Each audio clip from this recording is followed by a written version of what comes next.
Assalamualaikum warahmatullahi wabarakatuh. Kembali lagi bersama channel Dunia Horor. Untuk kisah kali ini lanjutan dari kisah pulang setelah 7 hari pemakaman.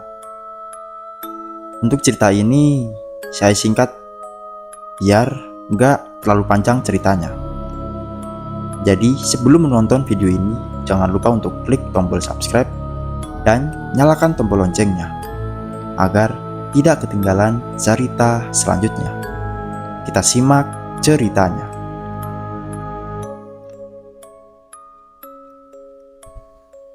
Demam yang dialami Alifah belum juga reda. Bibirnya pucat dan gemetar. Anak itu hanya meringkuk dengan tatapan selalu ke langit-langit kamar. Mak Nila pun sedari tadi mengoceh karena khawatir pada cucu semata wayangnya itu. "Makan ya, Nduk. Dikit aja," bujuk Mak Nila untuk kesekian kalinya.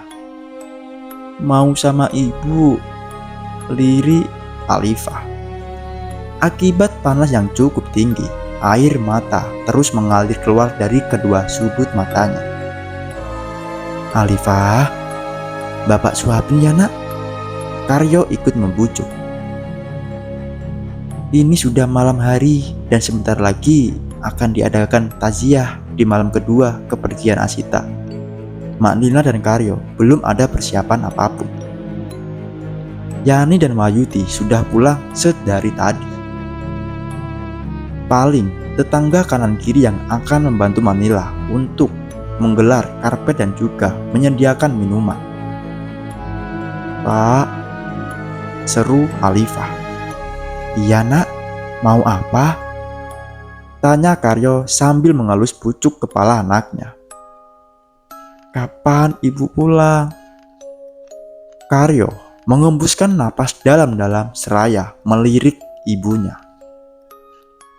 "Nanti ibu akan pulang kalau Alifah mau makan dan minum obat," ucap Karyo yang terpaksa berbohong. Mau bagaimana lagi? Itu sudah jurus terakhir membuat Alifah mau makan. "Beneran, Pak?" Sepasang bola mata itu berbinar, harapannya sangat besar menunggu kepulangan ibunya. Karyo membantu Alifah bangkit. 2 bantal ditumpuk di belakang punggung Alifah agar bisa bersandar dengan nyaman. Tanpa membuang waktu, Karyo segera menyuapi anaknya dengan nasi berlauk telur dadar. Mata Alifah sayu, mulutnya mengunyah perlahan, mencoba menerima nasi masuk ke dalam perutnya. Meskipun batin anak itu menerimanya setengah hati karena bukan ibunya sendiri yang menyuap seperti biasa. "Pintar anak bapak," puji Karyo ketika melihat Alifah mau makan dari tangannya. Mak Nila setidaknya bisa bernapas lega. Ia meninggalkan anak dan cucunya itu karena ingin menunaikan sholat maghrib. Satu persatu, tetangga terdekat mulai mendatangi rumah Karyo. Mereka tinggal menunggu Ustadz yang memimpin takziah di malam kedua itu. "Alifah, Bapak keluar sebentar ya. Kamu gak apa-apa kan Bapak tinggal sendirian di kamar?" tanya Karyo sambil membelai rambut Alifah. Karyo setidaknya bisa bernapas lega karena Alifah sudah meminum obatnya. "Iya, Pak," jawab Alifah seraya mengangguk. Karyo bergegas keluar dan berganti pakaian. Ia mengenakan baju koko putih yang dulu dibelikan istrinya untuk lebaran, serta celana hitam yang panjang. Tak lupa pula peci dengan motif batik. Ia melenggang keluar menyambut para petakziah yang telah hadir. Acara kemudian dimulai. Semua larut dengan menyampaikan Ustadz tentang amal orang sudah meninggal. Begitu pula dengan Karyo yang hanya tertunduk mendengarkan ceramah singkat itu. Setelah beberapa menit lagi akan memasuki waktu Isya, Ustadz mengakhiri takziah untuk malam ini. Semua orang sudah pulang ke rumah masing-masing. dan rumah besar itu kembali lengang. "Mak, tolong temani Alifah tidur ya," ucap Karyo. "Iya, memang kamu mau kemana?" tanya Manilah balik. "Aku mau keluar sebentar, Mak." "Karyo, tidak baik keluar malam-malam, sementara istrimu belum ada 40 hari. Itu pamali," ucap Manila. "Itu kan kata orang zaman dulu, Mak," sanggah Karyo. "Memang ada hal penting apa sampai mau keluar?" Manila cemas. "Aku mau membayar lahan sawit milik Parman. Janjinya malam ini segera aku bayar." "Besok saja itu, Karyo." "Nggak bisa, Mak. Besok si Parman akan berangkat ke Jakarta. Ia butuh malam ini. Lagian aku akan secepatnya pulang. Mak, udah, Mak tenang aja ya. Tolong jaga Alifah," ucap Karyo yang langsung melengos pergi. Manila menarik napas berat. Ia berjalan menuju ke belakang, hendak berwudu. Tiba-tiba lampu padam. Manila yang tengah membasuh wajahnya itu kaget. Ia mendongak ke atas, lalu mengusap wajah. "Apa mati lampu ya?" batin Manila. Keran air juga tidak bisa mengalir. Wudhu Manila juga belum selesai. Terpaksa, ia meraba mencari gayung di dalam bak. Setelah tangannya merasakan ujung pegangan gayung, Manila segera menyiduk air dan kembali dari awal wudhunya. Baru saja Manila membasahi telinganya, ia sekilas mendengar suara cekikikan yang terasa lewat begitu saja di belakangnya. Tak mau terganggu, Manila lantas fokus berwudu. Setelah selesai, buru-buru ia keluar dari kamar mandi itu. "Oh!" Manila memekik karena terpleset oleh keset yang ada di depan pintu. Pandangannya gelap ketika keluar tadi. Ia bahkan tak sadar bahwa lantai di luar licin. Tulang pinggulnya terasa sangat sakit.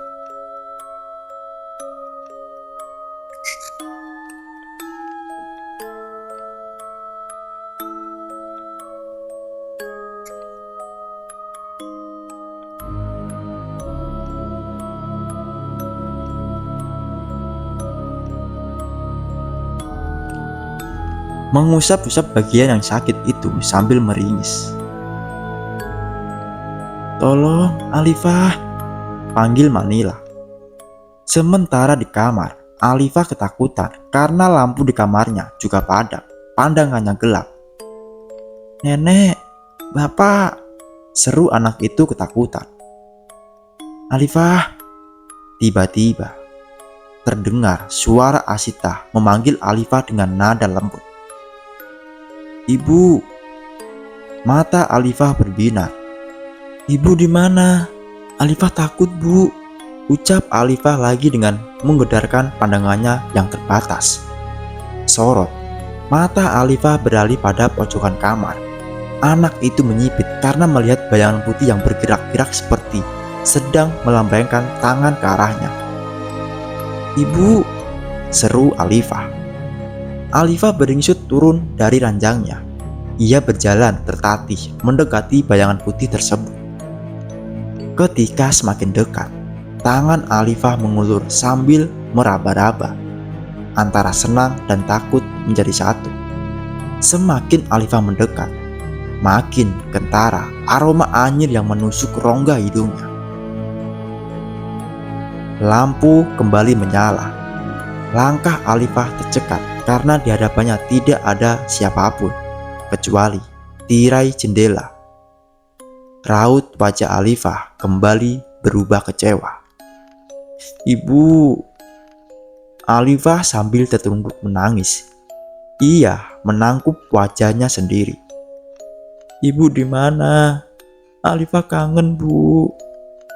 Mak Nila yang berusaha bangkit sendirian berjalan sambil membungkuk menuju kamar Alifah. Ia mendapati cucunya tengah menangis menghadap tirai. Sakit pada pinggulnya tak dihiraukan lagi. Ia segera menenangkan Alifah. "Kenapa, Nduk?" Alifah dengan cepat berbalik badan menghadap Manila. Ia langsung melingkarkan tangan ke pinggang neneknya sambil menyandarkan kepalanya di dada Manila. "Alifah kangen ibu. Tadi ibu memanggil Alifah," tutur cucu kesayangan Manila itu sambil sesungguhkan. "Itu cuma halusinasi kamu aja. Ya sudah, tidur lagi. Nenek mau sholat isya dulu." Manila menuntun Alifah kembali ke atas tempat tidur untuk berbaring. Kemudian, wanita tua itu menggelar sajadah dan mengenakan mukena. Barulah ia menunaikan sholat. Wahyudi duduk santai di teras depan sambil mengisap sebatang rokok. Ia tengah melamun memikirkan kematian Asita yang menurutnya sangat janggal. "Bang, kok melamun di sini sih?" seru Yani mengagetkan suaminya yang tengah asik melamun sendirian. "Abang gak habis pikir sama kematian Asita? Apa wanita itu dulu pernah memakai susuk? Atau apa gitu yuk bertentangan sama agama? Abang merasa aneh aja. Setelah dia meninggal, ada aja keanehan, mulai dari proses pengurusan jenazahnya. Itu si Joko sama si Burhan pas juga malam mereka cerita diganggu kuntilanak." Wahyudi mulai bercerita dengan sangat serius. Ada-ada aja. Mana mungkin ada kuntilanak. Begitu tuh kalau jaga malam terus, minum toak, mabuk kan jadinya, tanggap Yani melebarkan sudut bibirnya. Di warung itu, pada gempar bahas soal makam Asita yang gak dijaga. Kan malam Jumat. Biasa juga gak pernah gitu kan kejadiannya pas meronda. Udah malam, aku mau tidur." Yani segera meninggalkan suaminya untuk masuk ke dalam lebih dulu. Wahyudi membuang dengan asal sisa rokoknya. Ia memasukkan korek dan bungkusan rokok ke dalam saku jaket. "Dek, tutup pintunya. Abang mau keluar ke warung sebentar," teriak Wahyudi. Tak ada sahutan, namun ia inisiatif sendiri menutup pintu rumahnya. Gegas, ia naik motor dan tancap gas menuju warung. Sepanjang jalan desa Jati yang belum semuanya beraspal itu, rumah-rumah sudah tertutup rapat. Bahkan ada beberapa rumah yang sengaja tak menyalakan lampu teras, suasana juga lengang. Warung kali ini yang akan didatangi oleh Wahyudi adalah warung tempat ia biasa berjudi. Ia ingin menaruhkan uang yang tak seberapa diberi oleh Karyo tadi siang itu, berharap bisa melipatkan gandakannya. "Lumayan," seru batin Wahyudi di tengah perjalanan. Ia bersiul-siul sambil berhayal akan menenangkan taruhan malam ini. Mendadak, motor Wahyudi mogok. Ia segera menipakannya dan melirik kiri kanan jalan, yang ternyata baru melewati area pemakaman. Tidak ada rumah di sekitar. Yang ada hanyalah rumput liar dan sebuah rumah kosong yang terkenal angker. "Sialan," ucap Wahyudi. Kesal bukan main, ia juga menendang ban motornya. "Dasar motor butut," sungut Wahyudi. Wahyudi menarik napas dalam-dalam, berusaha untuk setenang mungkin agar bisa memeriksa motornya tanpa emosi. Ia berjongkok memeriksa kondisi busi. Tidak ada masalah di sana. Lalu ia mencoba menengkol motornya berkali-kali sampai bisa. Pria itu langsung mengulas senyum sumringah ketika motornya bisa hidup lagi. Ia segera naik kembali dan tancap gas. Baru 5 meter yang ia lewati, laju motor semakin memberat. Wahyudi juga merasa ada yang duduk di belakangnya.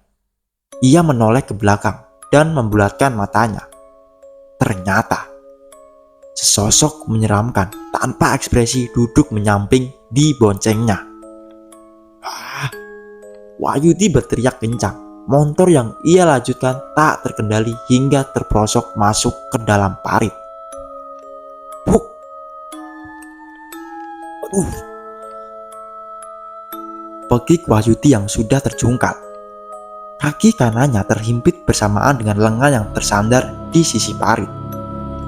Ia kepayahan untuk bangun. Kakinya terhimpit terasa panas. Bagaimana tidak? Bagian mesin motor yang panas itu mampu melumpuhkan kulit Wahyudi. Ia hanya menangis dan meruntuk diri sendiri sambil berharap ada seseorang yang akan membantu dirinya. Belum lagi di parit, airnya berwarna hitam dan aromanya sangat menyengat. Pakaian Wahyudi juga basah. Bahkan ia sendiri mual mencium aroma tubuhnya kini. Sialan, harusnya aku tidak keluar malam ini. Kemana aku harus minta pertolongan ini? Tolong! Wahyudi terus mengoceh sambil berteriak meminta tolong. Ia sejenak melupakan apa yang dilihatnya. Seorang wanita berambut panjang persis kuntilanak. Wahyudi kembali teringat. Ia gemetar ketakutan sambil mengedarkan pandangannya ke sekitar. Ia was-was kalau ada yang mengawasinya. Dari kejauhan terdengar deru mesin motor lain yang akan melewati jalan tersebut. Wahyudi berusaha menegakkan badannya agar bisa memanggil orang yang lewat untuk membantu dirinya. Tolong aku, woi! Teriak Wahyudi. Seorang pengendara motor yang sedang melintasi jalanan tersebut langsung berhenti setelah mendengar suara teriakan minta tolong dari Wahyudi. Pandangan Wahyudi silau karena sorot lampu mengarah padanya. Sampai mesin motor dimatikan oleh sang pemilik. Raut wajah Wahyudi semula tanpa senang setelah tahu siapa yang turun dari motor. Ia jadi kaget, bukan kepala. Penasaran dengan ceritanya? Kita akan lanjut next selanjutnya. Jangan lupa untuk klik tombol subscribe dan nyalakan tombol loncengnya agar tidak ketinggalan cerita-cerita selanjutnya. Saya akhiri. Assalamualaikum warahmatullahi wabarakatuh.